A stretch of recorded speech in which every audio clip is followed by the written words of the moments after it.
We want to thank you for coming and also joining us online each Monday.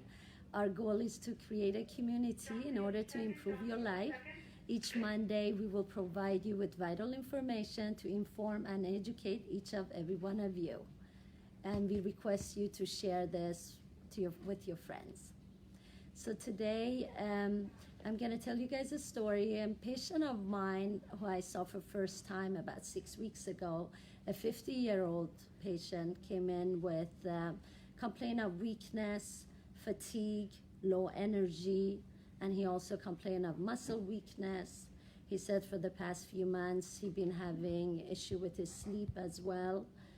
And then after a complete history and doing a blood work on him and also putting him on a detoxification program, purification program, and which mainly include alkaline diet, raw, vegan. After following up with him after a month, patient stated that his fatigue was gone, his muscle weakness improved, his sleep improved. Basically, he didn't have much complaint except some of his blood work we had to optimize. So today I'm going to talk about the alkalinity, how important it is to keep our body alkaline. And most patients think we're talking about the blood. Your blood is always slightly alkaline. It never changed. The pH of your blood is about 7.36, 7.4. It's the extracellular fluid and the tissue that we're talking about when we're talking about changing the pH. That you could do it with your lifestyle and with your diet. And most of us are acidic, and we're not realizing it because most of the food that we eat is processed, is denatured, is not really raw or plant food diet we have. For us to keep our body alkaline is mainly to have at least 70% of diet have raw plant-based diet, and only 30% should be animal product and grains.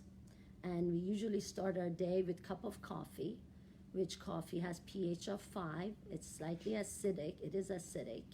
So, or actually coffee is 3, pH of 3. Tea is 5. Green tea has an alkaline pH, which is about 9, which is good. So the simple thing to do is start our day with a cup of green tea instead of cup of coffee.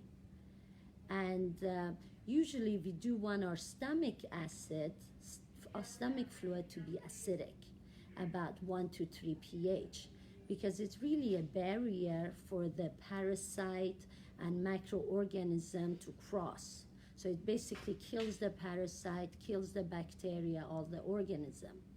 And most of us have actually low acid in our stomach. Our stomach acid is not really acidic. That's why people get parasite and other infections.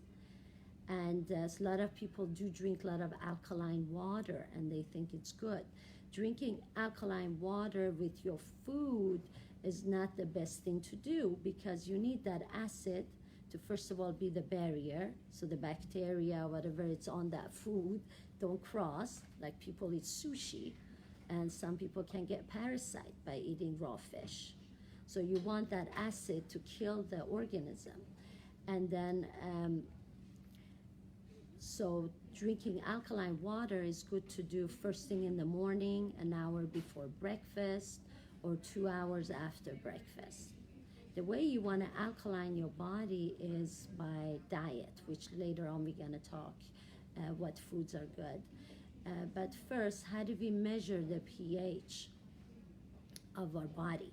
There's multiple ways you could measure it. One is saliva, which is actually not the best way to measure it because you may have infection in your mouth, which causes acidity.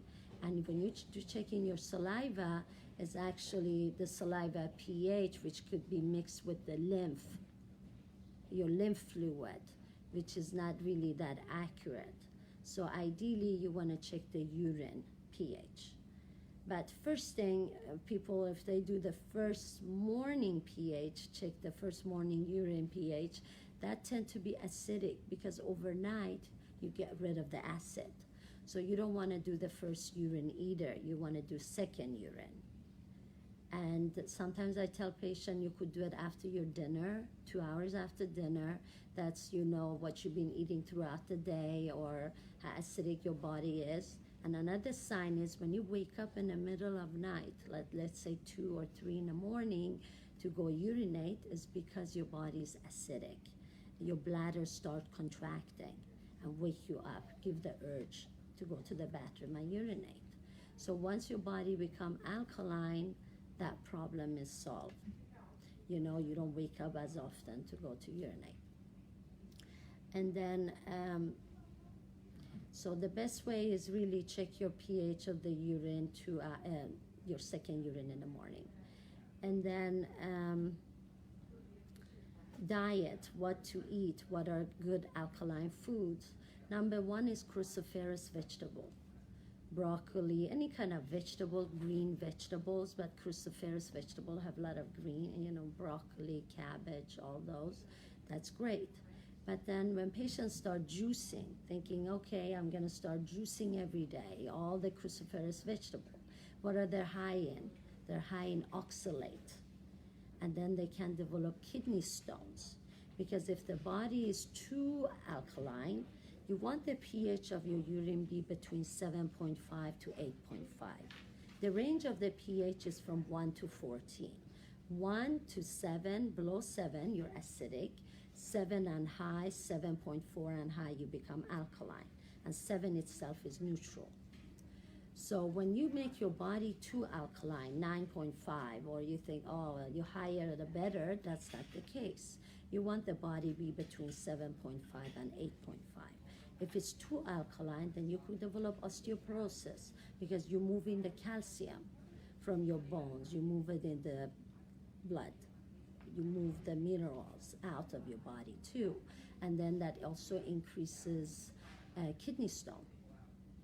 And you could develop twitching, muscle spasm because of calcium being low, your minerals being low. So it's not, you know, the key is to have the optimal level, which I always tell patients, 7.5 to 8.5. That's what you want your urine to be. So, then we go down, the foods. So broccoli, green, kiwi, avocados, these are all good alkaline diet, alkaline food. Blueberries tend to be a little bit acidic, but it's still okay because, as you know, it's fruit and high antioxidant. Too much sugary fruits can make you acidic. Sugar can cause acidity in our body. So you want to cut the sugar from your diet. And we discussed we don't want to start your day with a cup of coffee. And another way to, one issue we have is we tell our patient to be on a ketogenic diet, a lot of patients. But then ketogenic diet, it's an acidic diet. If you just do meats and, you know, and meats and no fruits and a little bit of vegetable, it becomes acidic. But we have a modified ketogenic. We have a lot of good fats in our diet. Avocados, for example, it's good high fat and it's alkaline too. And one trick is to maybe add baking soda to your water every morning. First thing in the morning, you could use half a teaspoon of baking soda in a glass of water. But again, you can't eat breakfast right away. It has to be an hour before breakfast. Or if you want to do baking soda after lunch, let's say you had an acidic meal, you're like, okay, I think it was too much protein in my meal. A couple hours later, after lunch, you could add baking soda and water, or 2 hours after your dinner. But ideally, you want to eat good food. You want to at least have in your meal 70% of vegetable, 30% of protein. And you basically want to avoid acidic foods. Dr. Bita, what is your, you might have already said it, your best pH level? Yeah, best pH should be 7.5 to 8.5. That's the optimal level. You don't want to have you don't want to What be should too people alkaline. drink as far as their pH? What to drink? Okay, as I said, green tea is As great. far as your water pH level? Water, you don't have to necessarily have an alkaline water, but alkaline water is also great for you. You could do that. But again, you can have it with your meal. That's the key. You want to have first thing in the morning, an hour before your breakfast, or 2 hours after your breakfast. It has to be because you need that acid in the stomach when you're eating food to break down even the protein, the amino acids. Yeah. So we cover, yeah, go ahead. Well, compliance I find is really hard because I have so many stomach problems. With the baking soda, you mean? Well, maybe not so much with the baking soda, but trying to eat and So, trying to get my supplements down. okay. So one of the keys, if it's hard for you, for example, to eat raw vegetable, you could always steam vegetable. And when you take supplement, if you take it with your steamed vegetable with food, it's easier to tolerate the supplements. And we do have supplements here. Some of my patients, like, Dr. Bita, I can't take baking soda and water. It's just too salty for me. I can't. So then another trick is we have like supplements like pH balance. You know, a supplement that you can actually take it with your meal that can help you to make you alkaline. Is there any way of addressing the stomach problems though? Stomach problems, it could be different issues. So we'll have to, sometimes what happens is also another thing, when the body is acidic, you could have overgrowth of candida, a microorganism. You may have overgrowth of bacteria. And candida can cause stomach issues and also causes nutrition deficient. It will, everything you eat, it will be absorbed by the candida. They eat your nutrients and your body become nutrition deficient. And you're feeding your candida. You're not feeding yourself, your body. So that's important. That's another thing to keep the body alkaline. Yeah. If we fast, can we drink alkaline water all day long? Is it better? So Can if you drink more? if you fast, you could drink alkaline water all day Okay. long. Yeah, that's fine. You're not eating any food to break it down. Yeah, I just didn't know absolutely. if it would be And better one, yeah, to it's have more. great. Yeah, Okay. that's fine. And one of the signs is a lot of healthy patients, even with no diagnosis of chronic diseases or cancer, they could be alkaline. They could be acidic. And that means the degenerative disease, tissue breakdown is happening in them. So there is something going on with them that we have to figure out. Why are they so acidic? Even though they change their diet, even though that's signs that something tissue breakdown is happening in the body.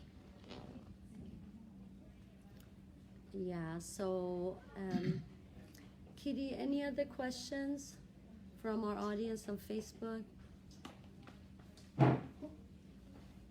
So there's a patient with bladder cancer, and just letting you know that, is there anything you can do for bladder cancer? And would that relate to pH? No, yeah, bladder cancer mainly is due to toxicity. You want to rule out if your body is exposed to radiation, heavy metal, any kind of toxicity. Most of the time, that can be the reason. And then BCG shots are great, getting the BCG vaccines. And then also, there is a lot of testing we could do. I think we do have patients with bladder cancer. You should make a consult appointment with us, then we'll go more detail. So any other question in regards to alkalinity and? Dr. Bita, you're saying that you can take baking soda, and I was taking baking soda. I've got the protocol in the truck, and after a while, I started to get constipated, With the baking, so patient's question is with baking soda and water, patient develop constipation. Is that normal, or is So, that do you- because I was taking too much, or? What was the pH of the, did you check the pH at all? I did from time to time, but Yeah. you know, I mean, constipation could be also due to low in magnesium. Maybe you were magnesium deficient. or It was could also, I don't think necessarily it's due to baking soda and water. I haven't had a patient complaining or of, was it because my body was still so acid that I wasn't digesting my food properly? if you're taking, it depends how often you were taking your baking soda and water. You know, if you're taking every day, a few times a day, your body does become alkaline. You're not acidic. But the constipation could be low fiber diet, could be deficient, low Or in too much protein? too much protein. Sometimes with ketogenic diet, our body becomes, you become constipated. I've been And- on this, I've been on the keto for a year and Ketogenic. a half. Yeah. When I first started, it's, you go through a, kind of like a detox. Yeah, And, Yeah. but once now, I can smell sugar. I don't have to put it on my tongue. I can walk in, I can smell Yeah, it. And it's amazing. And I have I've lost all desire for carbohydrates, anything beer sweets. and Yeah, anything like that. I've stopped all that stuff, Yeah, knowing that's I needed great. to anyway, but for a while I couldn't. And now I have. yeah. No, that's great. So, in terms of constipation, it could be low fiber as well. And you do, I'm assuming you do exercise, you're consuming enough water, your body weight divided by 2 ounces. Okay, so magnesium, sometimes low minerals can I cause. was using the baking soda to drop my PSA. Oh, I And see. I did that for maybe 6 months. And it was up to 12 and it went down to 8. And because my diet probably wasn't right. Yeah. And but I the had to cause of it too. You have to look for the cause as well. Why did you get prostate cancer, or why did your PSA go up? Well, So, that's a question I'm searching yeah. for. Then the other thing is, once I stopped that, my PSA started going back up. Going back up again. Yeah, so no, keep your body alkaline. Sometimes candida, overgrowth of yeast and fungus, can be one of the cause. And we can check that here. Yeah, And there's also another device to check for heavy metals. yeah, Okay. So a question is, what if your RBC and WBC are low? Is that a sign of cancer? So it's some sort of bone marrow problem. If your red blood cell can be also low, usually with low white blood cell, I also tell patient that is your immune system is suppressed. That means something is cooking in you in terms of cancer. Maybe you don't have anything right now, but your body is going that way. So I always tell patient, if you have low white blood cell, that means something is going on. We have to look for it.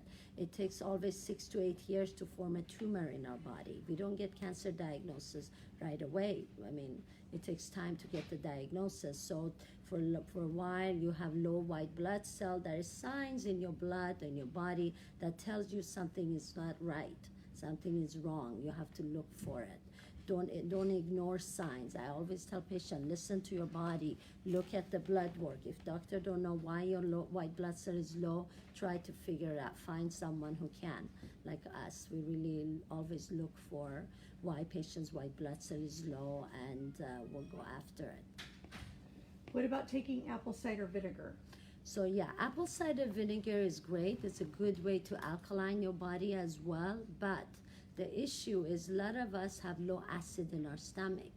Apple cider, as you know, it's a vinegar, it's acidic. How can an acid make your body alkaline? That's a question that everyone would ask, you know. So you have acid in your stomach. As I said, stomach acid should be between 1 to 3 pH. But the problem is a lot of us are not acidic as we're supposed to be in our stomach. The pH, as we get older too, our stomach pH goes up, which is not good.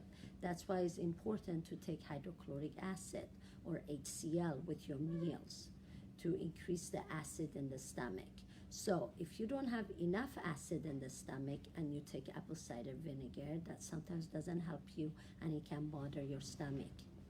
But if you have good enough acid in the stomach and you take that apple cider vinegar, you have no problem and you can alkaline yourself with that, that's great. That's a good way to do that too. But sometimes by itself is not enough. You still need to have more vegetable and more alkaline diet as well. Is too much fiber a problem? No. No, as long as you don't have diarrhea. If you do develop diarrhea, then your body becomes nutrition deficient. You're not absorbing. That's not good. That's the problem. But otherwise, regular bowel movement multiple times a day, it's fine. You're getting the toxins, you get rid of everything. No, it's great. I had severe diarrhea for many years. That means you are having gut issue, probably overgrowth of bacteria, something. It Yeah. was from antibiotics. Yeah, that's another problem. When we take too much antibiotic, we kill all the good bacteria in our gut, and it causes problems. And what's the best probiotic supplement that It's you... hard to say what's the best brand. There is not such thing because you have billions of bacteria, trillions of bacteria in your gut. And all these probiotic is like 5 million or billion, or you want to switch. I always tell patient rotate. Don't take one brand all the time. Change it to different kind. And also eat sauerkraut, kimchi, like my husband makes kimchi all the time. Kombucha tea, that's great. Or vegetable like kimchi, Korean vegetable, it's called kimchi. Those are good. People are saying you've given them juicing recipes too. Yeah. Greens. So we have Synergy Science, who's our alkaline water company, and so somebody's asking about, because we really, Dr. Keneally does believe in alkaline water. Yeah. Drinking. No, that's so great. They want to but talk about, they're asking you about bottled alkaline water. Is that good for you? Okay, Is so this one sort of the plastics problem and- is a lot of these bottled water you buy. That's a great question because I wanted to talk about it. When you drink water bottle out of plastic bottle, all those plastic chemical leaks into that water becomes acidic. So that's why I always tell patients, please don't buy these plastic bottled waters because they're not even neutral. Regular tap water should be neutral. Spring water should be pH of 7, neutral. But these plastic bottled waters, they're all acidic because all that chemical xenoestrogen, these plastic leaks into the water and then they become acidic. And a lot of these pH bottled water, they say, oh, it's pH of 9, pH of 8. That's maybe then, but once it's in the plastic, you don't know how long it took to be on the shelf in the store. Those water, if you check the pH, they're all acidic. The only bottled waters that are good, that are some mineral bottled waters they have in a glass bottle, they could be fine. And one of the best plastic bottled waters out there is Fiji. Is what? Fiji. Fiji. Fiji. It has minerals and stuff. What about the bottles that, the blue bottles, like Even Whole Foods sells alkaline water in a blue bottle that's supposed to be clean of this chemical. so, if the ones that you actually go fill your water in, those are fine. Yeah. You could fill your water in the plastic then and you get it out, that's fine. But the problem is regular plastic bottles, they're in the truck. Right. The heat and all that, that's different. Yeah. Those are fine. Yeah. Okay, there's somebody that is asking about a different subject, so I'm gonna go back to you, if you can hear me. And Yes. then, you're talking about dark greens, but they were talking about also fermented, That's great. foods That's and what I beneficial- thought okay, about. okay. Yeah, sauerkraut, fermented vegetable, those are good source of probiotic. And because they're fermented in vinegar, and that sometimes if you have enough acid in your stomach, the acid of the stomach and then the acid of fermented vinegar, it becomes alkaline. Okay, so, If it gives you a problem after eating fermented vegetable or drinking apple cider vinegar, that mainly says your stomach acid is not good enough, it's not low enough. Another way to heal it, then you want to do aloe vera gel to heal your stomach. You have 2 ounces on an empty stomach twice a day, aloe vera gel. That helps to heal the lining of the stomach. And taking antacids are not the best thing for you. So I usually lean patient off of antacid, Protonics, Zantac, all those drugs by giving them aloe vera gel and sometimes baking soda and water. And sometimes green apple right away if they have the symptom. If they eat green apple, it helps them. But the key is you don't want to be on baking soda and water for too long either. You want to give your body a break. I always say be on it for a few months, then get yourself off of baking soda and water, check your pH, keep your alkaline diet, keep your vegetables and 70% of raw, vegan if you can, and check yourself. If you become acidic again, then you could add baking soda and water again, or vinegar and water. Okay, so one of the patients said our listeners, oftentimes when I drink filtered water from the refrigerator or bottle, I bet you she's thinking because it's cold, I get a burning in my esophagus and my throat. What is that? Why would she get Just any the kind of regular burning? water. Yeah. Maybe she has inflammation. Maybe the acid comes up to her esophagus and stomach. She has inflammation, so she should do aloe vera gel 2 ounces twice a day for about a month, see if it helped her. And it's not good for your gut to drink cold water, ice cold water. You always want to drink your water at room temperature. We don't put our water in the fridge, room temperature water. And you don't want to use ice either. It's not good for your digestion. It's not good for your teeth. If you crack your teeth, ice water is not good. So next question, is turmeric good to take to fight candida? It's hard to say. I don't think turmeric necessarily helps to fight candida. Turmeric is great for inflammation. It has great anti-cancer benefit. It has great lot of good things about it, but I don't think for candida it's enough. Mm-hmm. Okay, here's another one. Well, somebody's asking about ASEA water, ASEA. Good question. If that's good. Mm-hmm. So I'm not familiar with ASEA water ASEA water. has Redux, quote unquote, their patented Is that an MLM? formula or something. To me, it tastes like chlorinated water. Yeah. I bought a case of it, and everybody was touting it, but I think Right. they're touting it because it's a multi-level marketing Okay. deal. Yeah. Okay. That's what I thought. Yeah, I'm not much familiar with ASEA water, but a patient here was just saying it tastes like chlorinated water, so I don't know. I don't Okay. think I would recommend that. I think regular filter water would be the best, or just the alkaline water. But again, alkaline water, don't drink it with your meals. Has to be before or after. So someone is asking, do you recommend a certain type of digestive enzyme for maximum benefit? And so what bacteria must the enzymes contain to be worthwhile? We have Zymax and we use So Zypam. what we do here, we check the patient. We have a machine. It checks your acupuncture point. It checks your point and tell us what kind of enzyme to give you usually. I don't have a best brand for one person, and it depends on individual. We check that individual, and whatever digestive enzyme comes up, it's good. But for regular patient, I guess, who's not our patient, we could use Zypan, for example, because it has also hydrochloric acid and enzyme, so you take that before meals. That would be a good brand. It's a standard process. But I don't recommend one kind of enzyme for all patients because it varies. Each individual needs different kind of What is the enzymes. name of that machine that checks for the enzymes that you were just The Zyto. The Zyto machine.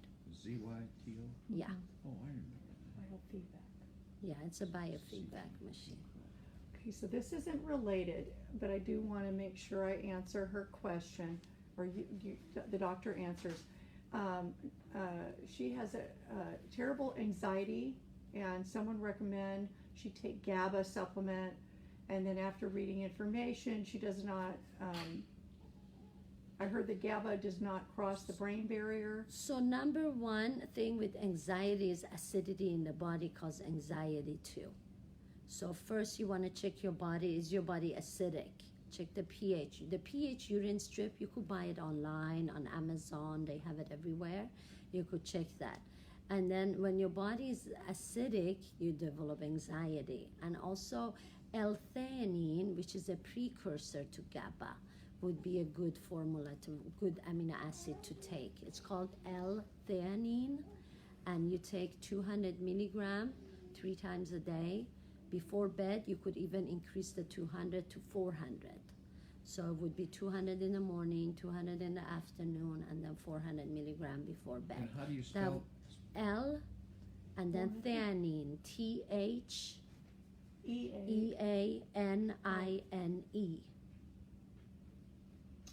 So someone's asking for what's good for acid reflux, which you were saying they need to understand that it's just what you just said, the digestive Yeah. enzymes. No, and then acid reflux, I would watch the diet. Most of the time is gluten causing acid reflux. Get rid of the processed food and get rid of the white bread, pizza. So this tomato sauce usually causes worsening. And then baking soda and water and aloe vera gel, 2 ounces twice a day will heal your stomach. The aloe vera gel, is that before or away from meals or with On an empty stomach, first thing in the morning and couple hours after dinner. Oh, And then baking soda in the and morning water. and the evening, Yeah. away 2 hours away. In the morning, an hour before breakfast. In the evening, 2 hours after dinner.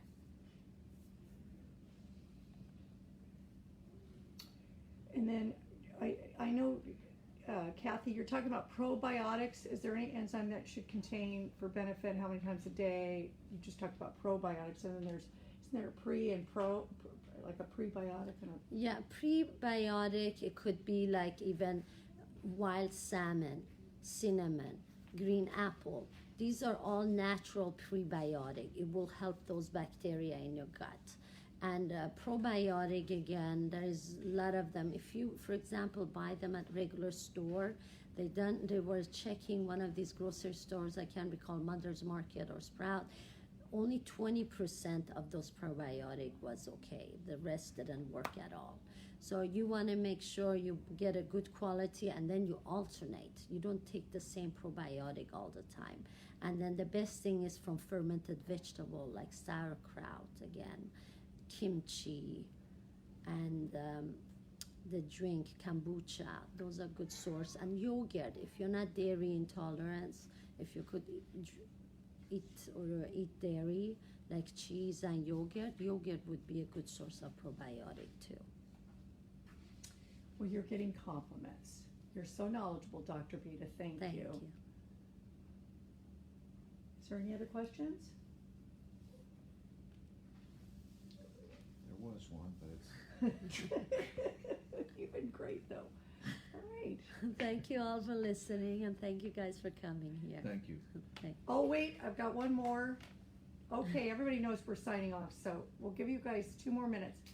Did you you recommended kefir as a probiotic? Yeah, Just wanna that would be and good. Then, They do make coconut kefir as well, which is good. and Kathy has been great, by the way. Thank you, Kathy.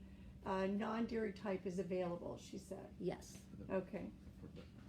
I've found that there are a lot of kefirs out there that have a ton of sugar, and I have found a goat farmer who makes goat kefir. Oh, that's fabulous. Yeah, a lot of people don't have allergic reaction or are not sensitive to goat milk, so that's good. I would like to get that number. Okay. Yeah. Thank you, guys. Okay, so make sure to share with your friends. Yeah, make sure you share it with Share your our healthy friends on living Facebook community. and spread our message. Thank you, guys.